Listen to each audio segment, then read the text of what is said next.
हमारे साथ हैं चौहान मेडिसिटी हॉस्पिटल पठानकोट से डॉक्टर राणा अरुण सिंह जी। सर ने MS MCH किया है निम हैंस बेंगलोर से। एक्सपर्ट हैं न्यूरो एंड स्पाइन सर्जरी के, ब्रेन ट्यूमर्स, न्यूरोवेस्कुलर सर्जरी के। तो सर पहले तो हम आपसे ये जानना चाहेंगे कि निम हैंस बेंगलोर ये इंस्टीट्यूट कैसा है।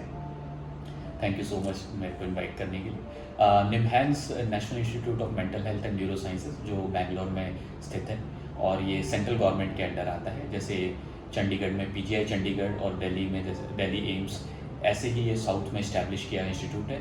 इस इंस्टीट्यूट की खास बात ये है कि इसमें सिर्फ न्यूरो के पेशेंट्स ट्रीट किए जाते हैं, जिसमें न्यूरो सर्जरी, न्यूरोलॉजी, साइकेट्री, तो दिमाग से संबंधित बीमारियों का ये सुपर स्पेशलाइजेशन जो हॉस्पिटल है, जो कि काफ़ी ऑल ओवर वर्ल्ड फेमस है। सर काफ़ी फेमस इंस्टीट्यूट से आप स्टूडेंट रहे हैं एंड मुझे पता चला था कि आपने वहाँ पे कुछ टाइम जॉब भी की है। मैंने 3 साल की वहाँ रेजिडेंसी की है और उसके बाद मैंने 1 साल कंसल्टेंसी उस हॉस्पिटल में की। Okay sir. Sir welcome to radio Aman 90.4 FM। Thank you sir. Sir मेरा पहला सवाल आपसे ये कि ब्रेन ट्यूमर्स, आज हम ब्रेन ट्यूमर्स के बारे में ही बात करेंगे। ब्रेन ट्यूमर क्या होते हैं? ब्रेन ट्यूमर जैसे बॉडी में डिफरेंट दूसरे बॉडी पार्ट्स के जो ट्यूमर होते हैं, जिसको हम कैंसर भी कहा जाता है, ऐसे ब्रेन भी में भी कैंसर होते हैं, जो कि 2 टाइप के होते हैं ब्रॉडली, बिनाइन और मैलिग्नेंट। बिनाइन जो फैलते नहीं हैं, जिनका प्रोग्नोसिस लॉन्ग टर्म सर्वाइवल अच्छा रहता है, और दूसरे मैलिग्नेंट जो फैलने वाले ट्यूमर होते हैं। बट एक बात मैं विशेष रूप से बताना चाहता हूँ अपने श्रोताओं को कि ब्रेन ट्यूमर का जो ट्रीटमेंट है, जो सर्जरी है और सर्जरी के बाद जो ट्रीटमेंट है, वो थोड़ा सा दूसरे बॉडी के पार्ट के ट्यूमर से अलग रहता है, क्योंकि ब्रेन का हर पार्ट काफ़ी सेंसिटिव रहता है।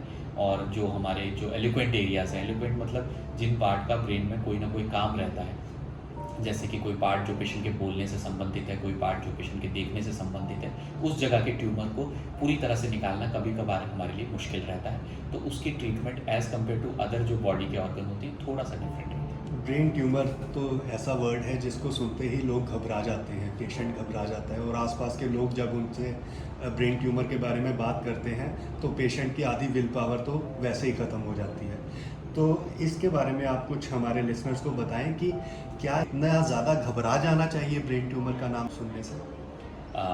बिल्कुल, मैं अपने श्रोताओं को ये सबसे पहले ये चीज़ क्लियर करना चाहता हूँ कि कैंसर तो शब्द सुन के हर कोई थोड़ा सा घबरा जाता है। ज़रूर मैं ये नहीं कहूँगा कि ये कोई छोटी बीमारी है, बीमारी ज़रूर बड़ी है, बट ये नहीं बोलूँगा कि लाइलाज बीमारी है। इसका इलाज है, ब्रेन ट्यूमर का बिल्कुल इलाज है। तो अगर ब्रेन ट्यूमर किसी को डायग्नोस भी होता है, किसी पेशेंट को पता लगता है कि उसको ब्रेन ट्यूमर है, तो सबसे पहले कि वो किस तरह का ट्यूमर है। अगर वो बिनाइन है, नहीं फैलने वाला ट्यूमर है, तो उसके ऑपरेशन के बाद मरीज अपनी लाइफ स्टाइल नॉर्मल ढंग से जी सकता है, और ऐसा नहीं है कि उसके लाइफ सर्वाइवल में तो कोई कमी आती है, वो 20-25 साल भी आराम से जी सकता है। बट अगर ब्रेन ट्यूमर अगर मैलिग्नेंट है, मतलब फैलने वाला है, उस पर भी अगर ये डिपेंड करता है कि वो किस एरिया के ब्रेन पे है। अगर हम उसको पूरी तरह से निकाल सकते हैं और पेशेंट हमारे पास जल्दी आ जाता है, जब तक वो इतना फैला नहीं हो, और उसका ऑपरेशन अगर कर दिया जाए, तो उसके चांसेस भी पेशेंट के सर्वाइवल के काफ़ी इम्प्रूव हो जाते हैं। और इसके साथ भी ब्रेन ट्यूमर के साथ जब पेशेंट आता है, तो ब्रेन ट्यूमर के साथ ब्रेन में सोजिश बहुत ज़्यादा हो जाती है। तो उसको निकालना इसलिए भी ज़रूरी बन जाता है कि अगर वो हम नहीं निकालें, तो सोजिश से कुछ हफ्तों में ही मरीज की जान जा सकती है। तो उसको निकालने से चाहे भले ही उसकी लाइफ 1 या 2 साल होगी, बट वो लाइफ, उसकी क्वालिटी ऑफ लाइफ काफ़ी अच्छी होगी और मरीज़ अच्छी तरह से लाइफ जी सकता है। सर अभी आपने कुछ ही दिन पहले ब्रेन ट्यूमर का ऑपरेट भी किया है। काफ़ी रिस्की सर्जरीज शायद ये रहती हैं, मुझे लगता है। आप हमारे लिसनर्स को ज़्यादा अच्छे से बता पाएंगे कि कितनी रिस्की होती हैं ये सर्जरीज, और घबराने की कोई ज़रूरत है या नहीं है? क्या ये बिल्कुल ठीक होती हैं? बहुत सही क्वेश्चन पूछा आपने। मैं मेरे इस इंटरव्यू से मेनली ये बताना चाहता हूँ अपने दर्शकों को, श्रोताओं को, कि ब्रेन ट्यूमर का नाम सुन के घबराना तो चलो लाजमी है, बट उसका इलाज बिल्कुल पॉसिबल है। जैसे आपने बताया, हाँ, कुछ दिन पहले मैंने ब्रेन ट्यूमर की एक सर्जरी यहाँ चौहान मेडिसिटी में की है। चौहान मेडिसिटी में यहाँ सारा सेटअप है, हमारे पास माइक्रोस्कोप है, हमारे पास माइक्रो इंस्ट्रूमेंट्स हैं जो कि ब्रेन सर्जरी में यूज़ होते हैं। तो ब्रेन सर्जरी जो हमने ऑपरेट की, इस पेशेंट को फ्रंटल लोब, एक ब्रेन का पार्ट होता है, वहाँ का ट्यूमर था, और ये पेशेंट मेनली दौरे के साथ हमारे पास आया था। उस पेशेंट को दौरे पड़े थे, तो उसके MRI में जब ट्यूमर डायग्नोस हुआ, तो हमने उसको बताया कि ब्रेन में गठान आई है, जो कि एमआरआई में लो ग्रेड ट्यूमर लग रही थी। लो ग्रेड मतलब ज़्यादा फैलने वाला नहीं, ग्रेडिंग होती है ट्यूमर की, तो उसमें लो ग्रेड ट्यूमर में वो लग रहा था। बट उसको निकालना दो कारणों के लिए ज़रूरी था। एक, पहले तो उसके ब्रेन में उसकी वजह से प्रेशर काफ़ी था, तो अगर हम वो नहीं ऑपरेट करते हैं तो वो फैल जाता है और मरीज़ किसी भी टाइम पे बेहोशी में जाके कोमा में जा सकता है। दूसरा, जब हम इस ट्यूमर को निकालते हैं तो हमें एमआरआई में थोड़ा बहुत आइडिया लगता है कि ये लो ग्रेड है या हाई ग्रेड, बट हमें फाइनल जो उसका पता लगता है ये ट्यूमर निकालने के बाद जब हम बायोप्सी की रिपोर्ट भेजते हैं तो हमें पता लगता है। तो इस पेशेंट को हमने प्लान वे से हमारे क्रिटिकल केयर के डॉक्टर के साथ मिलके ऑपरेशन किया। सर्जरी लगभग 4 से 5 घंटे चली, जो कि हमने माइक्रोस्कोप के यूज़ करके की, और उस ट्यूमर को पूरी तरह से हमने निकाल लिया। सबसे बड़ी चिंता हमें इस बात की होती है कि ब्रेन ट्यूमर निकालने के बाद पेशेंट को कोई ना कोई डिसेबिलिटी ना हो जाए, या तो उसका एक साइड का पैरालिसिस हो जाए या उसका बोलने की जो एबिलिटी है वो चली जाए। बट हमारे मरीज में ऐसा भगवान की दया से कुछ ऐसा हुआ नहीं, और पेशेंट पोस्ट ऑपरेटिव बिल्कुल दूसरे दिन से चलना फिरना शुरू कर दिया। वो अभी बात भी कर रहा है, सब कुछ ठीक है। उसका जो वूंड है, सर्जिकल वूंड, वो भी ठीक है, और हमारा उसको डिस्चार्ज करने का प्लान है। उसका 10 दिन बाद जो बायोप्सी रिपोर्ट आएगी, फाइनल रिपोर्ट, उसके अकॉर्डिंगली वो कौन से ग्रेड का ट्यूमर है, उसके बाद हम डिसाइड करेंगे कि आगे रेडियोथेरेपी या कीमोथेरेपी देने का उसको ज़रूरत है कि नहीं। तो जनरली मैं ये सब इसलिए बता रहा हूँ कि ये पेशेंट ऑपरेट करने से उसकी अभी लाइफ जो एक्सपेक्टेंसी है वो तो डेफिनेटली इम्प्रूव होगी, प्लस उसका क्वालिटी ऑफ लाइफ भी इम्प्रूव हो जाएगी। और ऑपरेट होने के बाद भी ज़्यादातर लोग ऐसा सोचते हैं कि हम ब्रेन ट्यूमर को ऑपरेट नहीं करवाएंगे क्योंकि पेशेंट कोमा में चला जाएगा, वेंटिलेटर में चला जाएगा। तो मैं आपको ये बताना चाहता हूँ कि ऐसा ज़रूरी नहीं है। 90% तक ट्यूमर की सर्जरी अगर अच्छे ढंग से हो जाए विदाउट कॉम्प्लिकेशन, तो पेशेंट उसके बाद अपनी नॉर्मल ज़िंदगी बिता सकता है। सर, अभी आपने कीमोथेरेपी और रेडियोथेरेपी की बात की, तो कुछ ट्यूमर्स ऐसे होते हैं जो कीमोथेरेपी से ठीक किए जाते हैं और कुछ होते हैं जो सर्जरी से ठीक किए जाते हैं, तो इनमें क्या डिफरेंस रहता है? ज़्यादा डिटेल में नहीं मैं जाऊंगा, बट ब्रॉडली मैं अपने श्रोताओं को ये ज़रूर बताना चाहता हूँ कि अगर बिनाइन ट्यूमर हैं, जो नहीं फैलने वाले ट्यूमर हैं, जैसे मेनिंजियोमा वगैरह, इनमें अगर ग्रेड 1 या ग्रेड 2 आता है, तो इसमें ट्यूमर अगर पूरी तरह से निकल गया है तो जनरली इसमें रेडियोथेरेपी की ज़रूरत नहीं पड़ती है। जबकि इसमें ग्रेड 3 आए तो हमें रेडियोथेरेपी देनी पड़ती है।